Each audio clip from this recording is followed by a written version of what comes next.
And I want to talk about lineup real quick because this has been another discussion. Yeah. A lot of conversations have been like, okay, are you gonna start both of them? And by both of them, I mean Russ and Harden, because everybody know Kawhi, PG, and Zubac are going to be that's your three. Yep. Now, are you gonna start Russ and Harden at the same time? If you are, who's playing point? Who's got the rock in their hands the most? Who's coming off the bench? Do you bring one of them off the bench? How does that reflect everything? And again, Russ is playing on the minimum. And I'm pretty sure he signed a minimum thinking about like how things went in the playoffs last year. And it was like, yo, if I just had Kawhi or PG, we would have probably gotten past the Suns. Absolutely. And so he kind of found his groove, found his thing. So Yeah. yeah, His footing was solid for the first time in a couple seasons since the Lakers. yeah, But now, when that you that get, can that can be jeopardized now with yeah, this. But somebody's minutes gonna be cut short. I kind of feel for Bones and Bones as well because you can he's missing out some development as well, some playing time. So um, it's it's tough. It's tough. Um, what's your opinion, man? What do you think the Clippers should do? What's the my brother texted me like the day, or we were talking about it the day it happened, like the trade was announced, and I'll read my exact like response to him. mm-hmm. Offensively, they're all smart guys, right? They have Ty Lue to help them figure it out. One of the best coaches in the league. What's more concerning, in my opinion, is what they've given up as far as Batum, Covington, Morris Sr. Obviously, Mm-hmm. they aren't like Mm-hmm. offensively the headliners here, But but I Covington think though, I would like to keep. he wasn't playing a lot of minutes. Batum is aging in a way, like Mm-hmm. you said, is positive because they bring in obviously James Harden, but to Mm-hmm. me they lose a lot of depth. Even if you just need some guys like these are to me key players and what they can do as far as like giving them size advantages and then pick and roll, Mm-hmm. defensive purposes, 3-and-D type guys. They don't have to score 20 points a game, but if they can give you a 6 to 15, per player or something like that, that's a huge boost. Now Mm-hmm. you don't have that. You're relying on James Harden. You don't know what version of James Harden you're going to get just yet. Sure.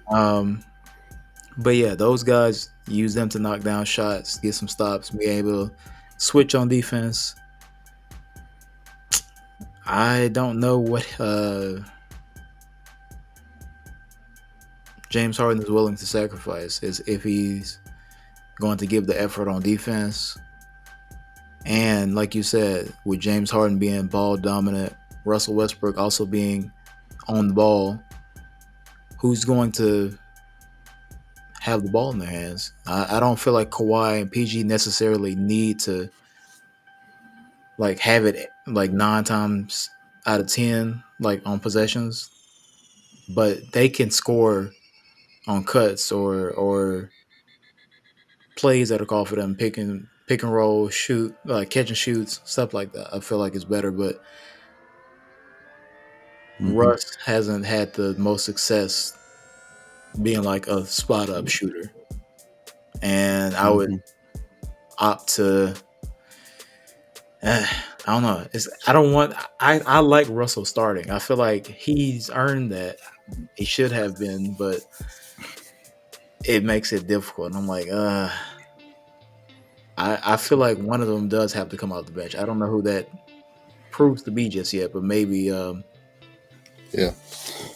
Russ Russ is that type of player where I don't know if you follow him, you'll understand like he has a certain routine that he likes to follow. He likes consistency. Mhm. Um, for example, some of his pregame rituals and all that stuff, he does the same thing. Uh, if starting Russ kind of helps you get a good start with him, keep starting him. There's no way you're bringing Harden off the bench. I just say you stagger the minutes appropriately. Start them off. See how it goes. See how it flow while James and Russ are on the floor together. Russ is a primary ball handler. Uh, we have seen Russ and Harden play before Yeah. in two other destinations. We saw it in Houston. So we know they can play together to some degree. Yeah. The thing that made the Houston team really go was they really went small. Yeah. Clippers do have the ability to go small if they want to, and be effective if they want to. We also seen them play together in OKC. Obviously, Harden was not the Harden that we know now, but they have enough of experience playing together. I feel like Harden, if that's the only thing, those comments about the system, though, I don't know. Is he really looking for like getting back to that James Harden, like Rockets James Harden type play? I mean, because that's not necessarily the most effective though Well, in this system. to his credit, after or during the not a system comments, he also said that he's not looking to score 30, 34 points a game. He's done that before. Okay. Yeah. Which is like, okay, that gives me hope. But at the same time, yeah. What does that mean? Because even though you may not be scoring 30 or 34 a game, whatever, something's gonna switch. Something's gonna change, man. Because yeah, I feel like he can be in the effect. I don't know. He used to be. I don't know if he can still do it. I'm so used to seeing him shoot on the ball. Like I'm not used to seeing him off the ball. I'm really not used to it. Like at least in some years, like he used to a long time ago. But like I don't know. But if he can do that, that'd be great. Catch and shoot, come off screens. Is he willing to do all that stuff? Do that work? I don't know. But you got to stagger the minutes out of the way though. Start him. Bring one of them out. Probably around at like the 8-minute mark. You can stagger the minutes for all your stars. Let them build chemistry with each other. I feel like Russ and PG should play in tandem because they had the experience at OKC as well.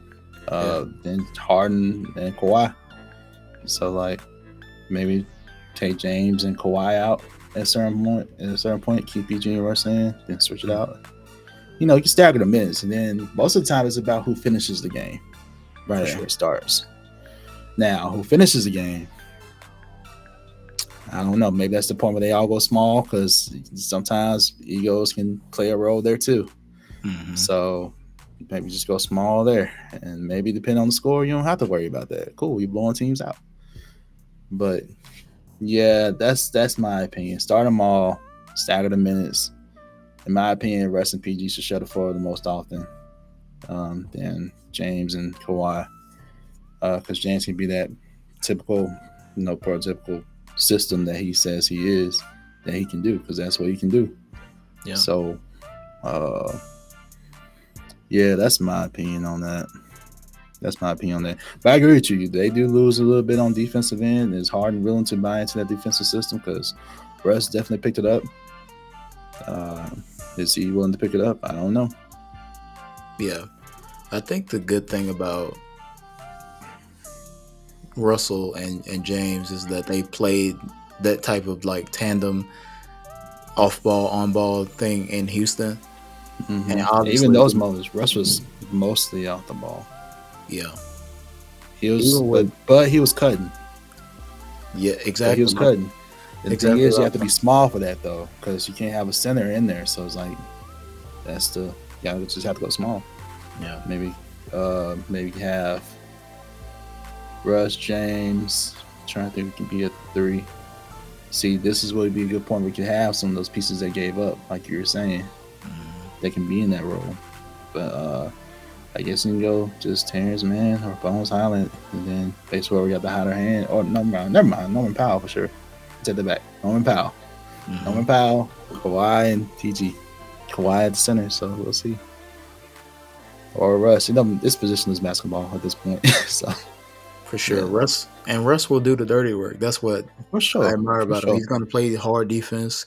I feel like if they can kind of like work it in where if you have your core 4 on the floor and let Russell be like that roaming type of presence, like he's kind of like playing inside outside on defense, getting to the boards, getting out in Mm-hmm. transition, obviously, because he's still like a blur compared to a lot of guys with his speed, Mm-hmm. or just letting him be in the passing lane on deep, just like I don't know, it's not a boxing one, like maybe like a just a roaming defender where he's like just after passing lanes. Because if they get you into your offense sooner, that's easy buckets for him too. I feel like there's I a ain't gonna lie, way. that's how he plays most of, I remember OKC, that's mostly how he played all the time. He'll Yeah, sag off the defender a lot. yeah, But sometimes that'll be bad. So that's a good point. And if they're on the floor together, I say if it's transition time before rush first, then go. sure. If there's nothing, give it to James, then set up. Go run a set. That's if it's transition, that Russ be that person transition, puts the ball. I think that's a good system too. Like if everybody get that in my mindset, like okay, half the time Russ may get the rebound anyway and push it. So Yeah, um yeah, I Mr. think Triple that's a good Double. game plan. I think that's a good game plan right there. Yeah, It should be pretty good. Now they have a good test coming up against the Knicks, so that'll be see good. how that goes. Yeah, we'll see, man.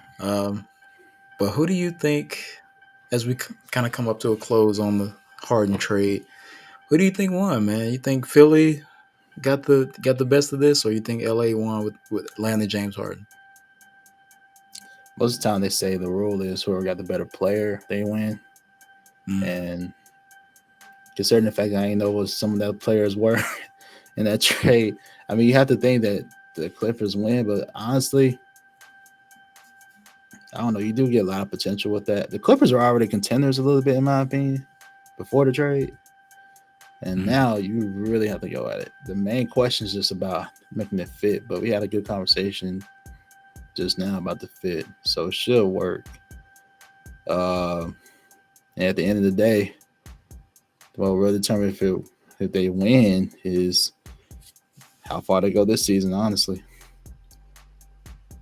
fair. because if they lose at any point, especially early, it's going to be like, nah, you didn't win because that's the whole point. Another thing you think about too is that if they can re-sign Harden, okay, cool, maybe you did.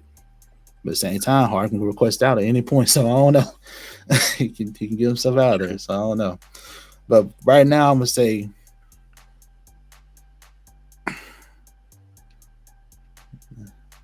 damn it. Right now, I'm just like in the middle, bro. I think I don't Mm, want just outright wins or loses. Shout out to Philly for getting some picks back and yeah. everything, but yeah, I'm kind of in the middle. If I had to just pick one, I would probably lean towards Sixers right now Mm-hmm. because a lot of things a lot of people have been saying is like addition by subtraction. Like you don't Yeah. have to worry about the distractions anymore. They seem to be playing well. Yeah. So no, if you turn around and see the Clippers win, okay, yeah, y'all want to trade, cool.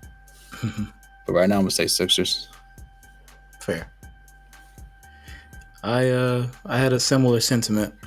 I think that it's obviously early to say as far as the impact that it'll have on the Clippers' future. Obviously, there's a lot of stuff up in the air as of this trade, but looking at the trade itself, uh, compared to what Philly gave up, I feel like the Clippers kind of gave up too much to get Harden.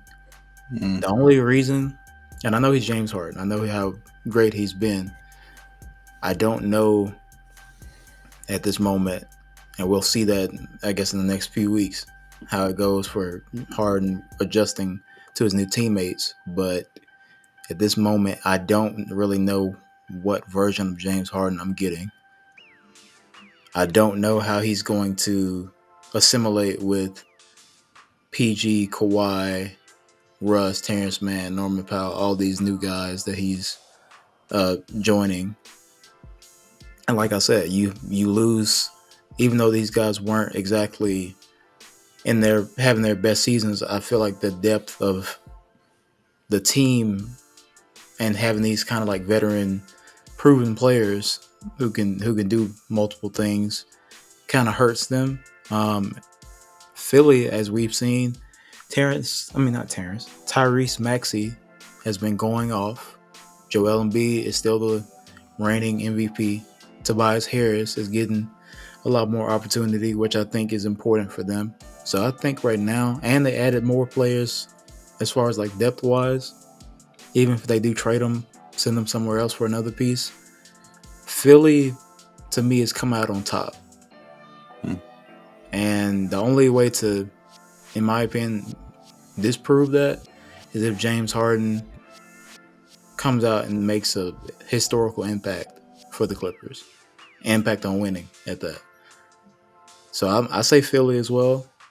And we'll hopefully see more of a fight on the Clipper side once James Harden starts playing. So we'll see. But Philly, in my opinion, won the trade.